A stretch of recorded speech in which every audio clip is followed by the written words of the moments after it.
दोस्तों, क्या देश में कुछ ऐसा हो रहा है जिसकी कल्पना 2024 के लोकसभा चुनाव से पहले किसी ने नहीं की थी?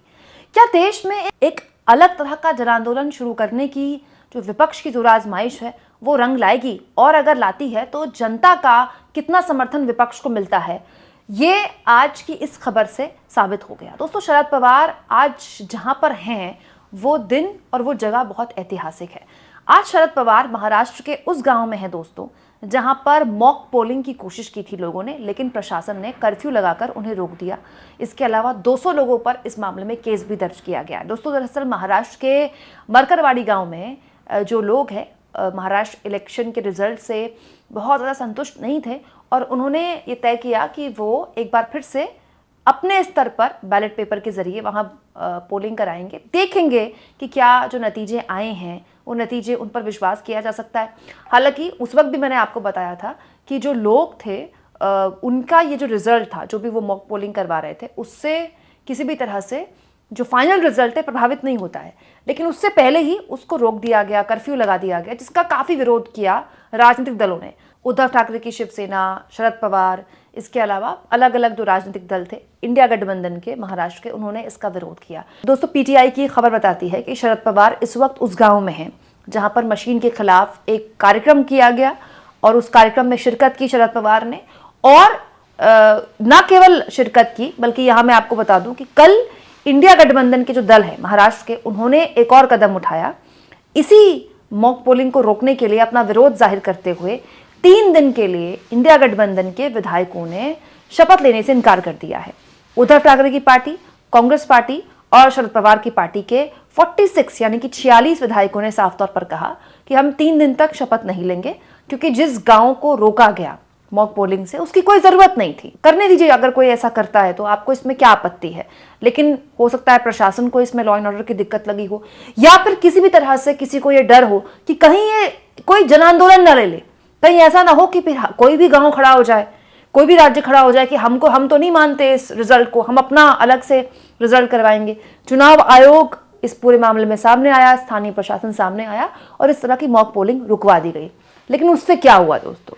उससे यह हुआ कि ये जो एक गांव में हो रहा था उसकी खबर पूरे देश में फैल गई।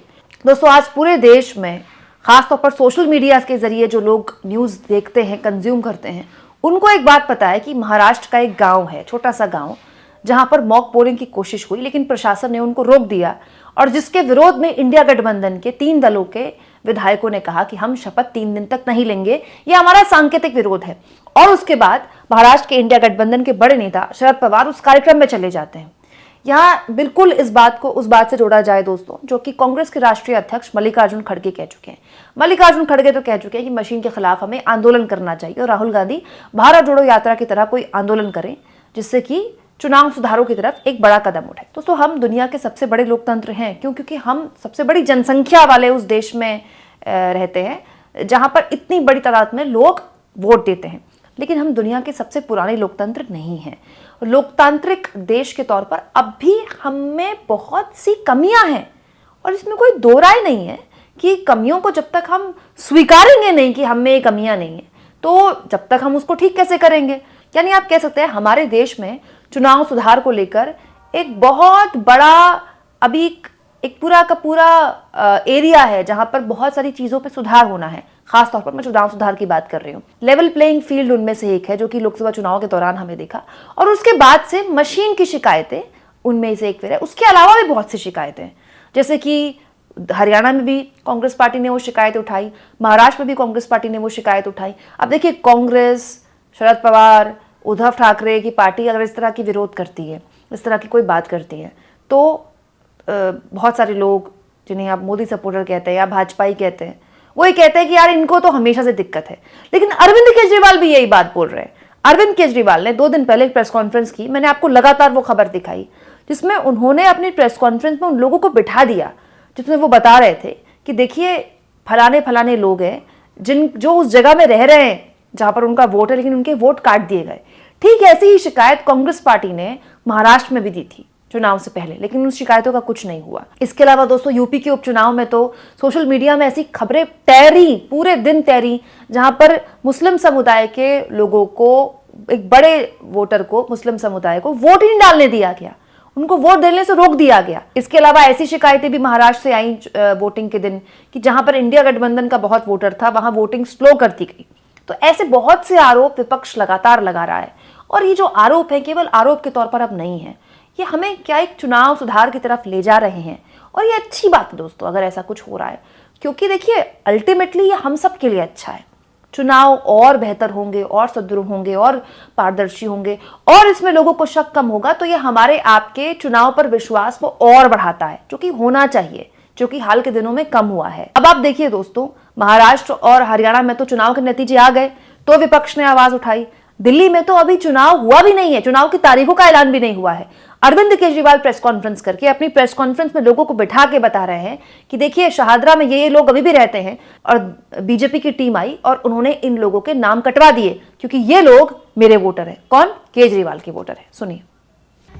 इलेक्शन कमीशन की वेबसाइट पे ही देखे तो मैं आपको 14 विधानसभाओं की डिटेल बताता हूं। जनकपुरी में इलेक्शन कमीशन की वेबसाइट के हिसाब से 6247 एप्लीकेशन डिलीशन की आई हुई हैं। जैसा मैंने बताया कि शादरा में 11,000 हैं, वो तो छुपा गए। जनकपुरी में 6247, संगम विहार में 5862, आरकेपुरम में 4285, पालम में 4031, द्वारका में 4013, तुगलकाबाद में 3987, ओखला में 3933, करावल नगर में 2957, लक्ष्मी नगर में 2147, मुस्तफाबाद में 2051, विकासपुरी में 1923, उत्तम नगर में 1807, कृष्णा नगर में 1631, मटियाला में 1561। ये कौन डाल रहा है इतनी डिलीशन की एप्लीकेशंस चुनाव के 1.5 महीने पहले? और ये तो मैंने जो विधानसभाएं कुछ बताई हैं, ये तो वो एप्लीकेशन है जो उनकी वेबसाइट पे है। वेबसाइट के बाहर चोरी छिपे पता नहीं कितनी एप्लीकेशंस के ऊपर इलेक्शन कमीशन काम कर रहा है काटने के लिए। ये जनतंत्र के लिए खतरा है। एक वोटर कार्ड, वोट डालने का अधिकार हमारे देश के नागरिक का बेसिक अधिकार है। अगर उससे वो अधिकार ही छीन लिया जाएगा तो उस देश के नागरिक होने का कोई मतलब नहीं रह जाता। अपनी सरकार चुनने, बाबा साहब अम्बेडकर ने का, चाहे उस जात का हो, चाहे इस धर्म का हो, चाहे उस धर्म का हो, उसे वोट डालने का और अपनी सरकार चुनने का अधिकार है। ये अधिकार इलेक्शन कमीशन और बीजेपी मिलके देश के नागरिकों से सरेआम छीन रहे हैं। लोग सुबह सुबह वोट डालने जाते हैं, वहां जाके देखते हैं कि उनका वोट कटा हुआ है, वोट नहीं मिलता, चीखते हैं, चिल्लाते हैं, मीडिया 2 बाइट ले लेता है और उसके बाद मामला दब जाता है, सरकारें बन जाती हैं। और अब पता चल रहा है कि सरकारें कैसे बनती हैं।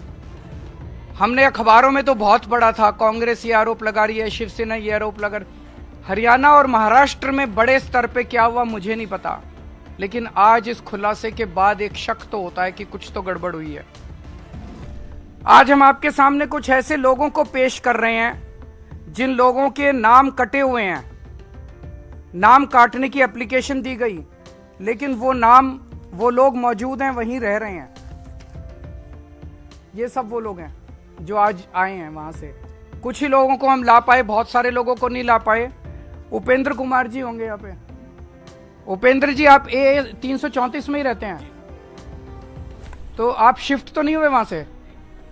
वहीं पे रहते हैं आप? अपना कोई वो कार्ड वार्ड लाए हैं साथ? ये इनका कार्ड है, ये वहीं रहते हैं। बीजेपी ने इनका वोट काटने के लिए एप्लीकेशन डाली हुई है। उमा देवी जी,